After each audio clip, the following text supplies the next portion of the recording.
2024 총선 나도 뛴다.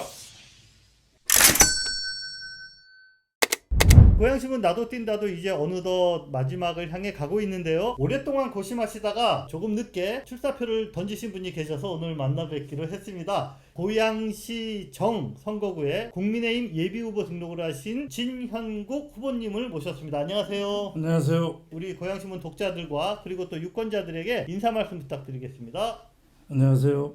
일산에서 36년 살면서 시민운동에 주력하다가 잘못된 정치와 고양시의 행정을 바로잡기 위해서 출마한 진형국입니다. 출마 선언을 독립운동 기념탑 앞에서 하셨어요. 그래서 네. 상당히 인상적이었는데 장소를 그곳으로 하신 이유는 무엇이죠? 그 자리가 저에게는 아주 뜻깊은 자리입니다. 저희 증조할머니가 독립운동하신 훈장받은 공적이 있고 저희 할아버지도 계시고 또 저희 증조할머니 제자분 두 분에서 고양시의 자랑스러운 독립운동가 74명 중에 4분이 있는 뜻깊은 자리이기 때문입니다. 저도 가서 확인을 해보니까 독립운동 그 애족장 받으신 이순화 운동가님을 비롯해서 직계 후손이란 걸 저도 그날 처음 알았습니다. 예, 그래서 표를 조상은 독립운동, 후손은 시민운동이라는 표를 내거셨어요. 자, 그렇다면은 본인이 시민운동을 펼치셨던 그 이야기도 좀 들려주세요. 저는 21세기 고양시민포럼 상임대표입니다. 요진 YCT 학교 부지 비리건에 대해서 계속해서 시민단체와 연합해서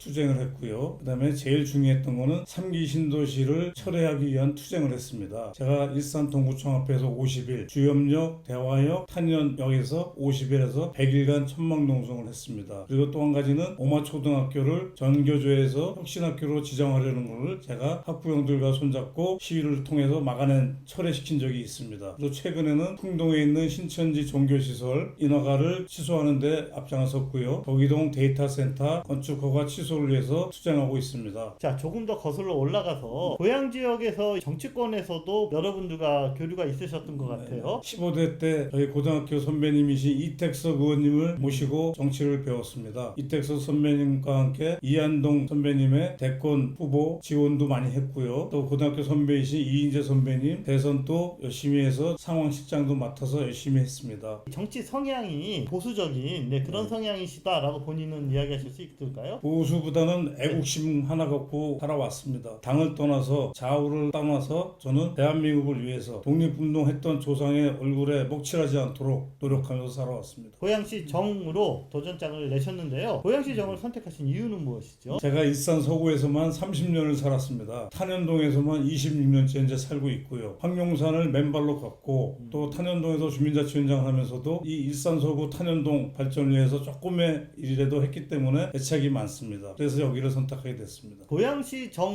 유권자들이 생각하는 가장 큰 이슈 어떤 게 있을까요? 저는 첫째 서울 편입이라고 생각합니다. 제가 제일 먼저 작년 11월 2일부터 서울 편입을 주장했는데요. 왜 제가 서울 편입을 주장하냐면 현재 고양시는 너무 재정 자립도도 30%대로 떨어졌고 너무 낙후되어 있습니다. 이걸 살리기 위해서는 고양시 예산 갖고는 도저히 살릴 수가 없다고 판단했기 때문에 서울시에 편입을 해서 서울시의 자금과 서울시의 도시계획에 들어가서 다시 고양시를 일산을 되살려야 된다고 생각했기 때문입니다. 둘째는 제가 살고 있는 탄현동에 데이터센터를 건축 허가를 내줬기 때문입니다. 아파트 밀집 지역, 학교가 12개나 있는 지역에 데이터센터를 허가내줬다는 것을 알고 잠을 잘 수가 없었기 때문입니다. 그래서 제가 시청 앞에서 1인 시위도 하고 열심히 해봤지만 이미 허가를 냈기 때문에 취소시키기 위해서는 제가 제도권 안에 들어가서 법으로 막는 수밖에 없다고 생각했기 때문입니다. 학교보건법에 따르면 200m까지는 학생들에게 유해시설이 못 들어오게 되어 있습니다. 이거를 제가 법을 개정해서 500m 안에는 데이터센터를 짓지 못하도록 법 개정을 하기 위해서 출마를 하게 된 것입니다. 시는 어떻게 해서든지 이거를 뭐 주민 설명회를 지금 하면서 설득을 하려는 이런 입장인 것 같은데 단호히 반대하시는 건가요? 네네. 제가 신천지 종교시설 반대 투쟁도 했습니다. 그래서 결과적으로 이동환 시장이 직권 취소를 했고요. 행정소송도 불사하면서 데이터센터는 왜 직권 취소를 안 해주는 겁니까? 풍동에는 인구가 2만입니다. 덕이동, 탄현동은 인구가 10만이 넘습니다. 학교도 12개가 넘습니다. 여기를 직권 취소해 줘야지 않겠습니까? 이동환 시장님도 같은 국민의힘 소속인데 반대하시는 목소리가 있으면은 그거를 뭐 이렇게 강력하게 표현하시려는 그런 생각이신가요? 이동환 시장님은 몰랐다 그럽니다. 그래 모르기 때문에 풍동 신천지를 집권 취소한 거고요. 덕이동 데이터 센터도 몰랐다는 거 아닙니까? 그러면 당연히 여기도 취소를 해주셔야죠. 전 이렇게 생각하고 있습니다. 그 많은 후보들과 경선을 거쳐서 최종 후보가 돼야 되는데 자신이 있으신지? 자신이 있습니다. 아까도 말씀드렸지만 제가 30년 동안 일산 서구에 살았습니다. 그리고 거기서 주민자치위원장도 했고요. 또 일산 서구 주민자치위원 9명의 대표로 회장도 했습니다. 그리고 제가 살고 있는 황룡산을 살기 좋은 산으로 만들기 위해서 노력도 많이 했고요. 그렇기 때문에 자신 있습니다. 지지하고 응원하는 어떤 그런 그룹들이나 인물들이 계신가요? 아니, 조금 있습니다. 저랑 같이 시민단체 활동을 했던 신기식 목사님,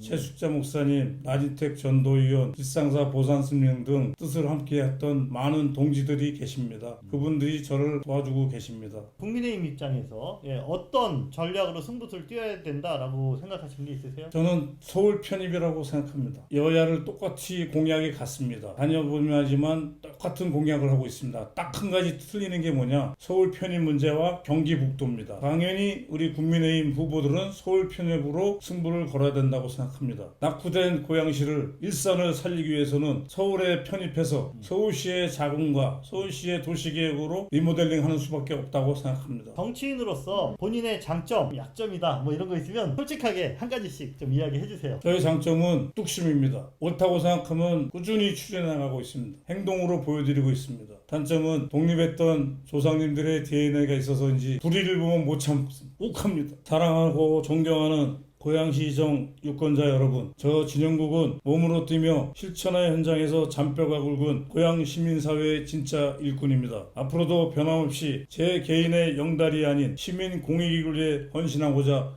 22대 총선의 길에 국민의힘 후보로 나섰습니다. 조상은 독립운동, 후손인 진영국은 시민운동, 이제는 정치개혁으로 국가와 고양시 일산의 미래의 초석을 든든히 놓겠습니다. 저에게 기회를 주시길 간절히 호소합니다. 감사합니다. 그동안 시민운동을 하면서 뚝심을 가지고 일하셨던 마음으로 또 네. 정치권에서도 한결같은 모습을 보여주시기를 기대하겠습니다. 네. 2024 총선 얻어뛴다!